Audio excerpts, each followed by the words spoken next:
کیا حضور صلی اللہ علیہ وسلم خواب میں آ سکتے ہیں؟ محمد مقصود نے پوچھا ہے کیا رسول اللہ صلی اللہ علیہ وسلم خواب میں آ سکتے ہیں یا نہیں؟ بالکل بھائی آ سکتے ہیں. آپ صلی اللہ علیہ وسلم کی صحیح حدیث ہے، آپ نے فرمایا من رآنی فی المنام فقد رآنی، جس نے مجھے خواب میں دیکھا تو تحقیق اس نے مجھی کو دیکھا.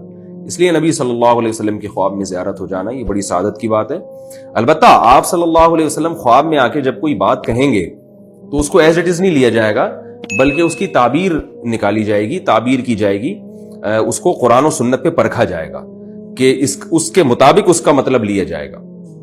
مثلا اگر کسی کو نبی خواب میں آ کے کوئی ایسی بات کہہ دیں کہ بھئی تم پہ نماز معاف ہے یا تم داڑھی کاٹ لو، تو اب کوئی یہ نہیں کہہ سکتا کہ نبی کا خواب سچا ہوتا ہے لہذا مجھے داڑھی کاٹنے کی اجازت ہے. نہ نہ نہ نہ، نبی کی جو جاگتی حالت کی باتیں ہیں جو حدیث کی شکل میں ہم تک پہنچی ہیں ان کو پہلے رکھا جائے گا اور خواب کی بات کو دوسرے نمبر پہ اس کی تعویل کی جائے گی. اس کی مثال میں ایسے دیتا ہوں، دیکھیں آپ کے والد صاحب نے آپ کو ایک کام آپ کے ذمہ لگایا کہ بھئی یہ فلاں کام میں تمہیں کہہ رہا ہوں یہ کر دو، یا بجلی کا بل مثلا جمع کرا دو.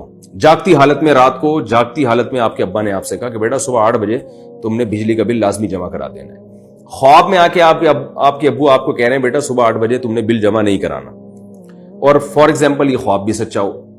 اب آپ جب صبح 8 بجے اٹھتے ہیں تو کیا کریں گے؟ بل جمع کرائیں گے کہ نہیں کرائیں گے؟ ظاہر ہے کرائیں گے، اس لیے کہ اگر آپ نے بل نہیں جمع کرایا اور ابا نے آپ سے پوچھا کہ میں نے تمہیں رات کو کہا تھا کہ بل جمع کرا دینا، آپ کے ابا خواب میں آپ نے کچھ اور کہا، تو ابا کہیں گے میں جاگتے ہوئے جو کہہ رہا ہوں اس کو فوکس نہیں کر رہے، خواب کو زیادہ اہمیت دے رہے ہو. تو خواب کی اپنی جگہ اہمیت ہے لیکن اتنی نہیں جتنی جاگتی حالت میں باتوں کی اہمیت ہوتی ہے.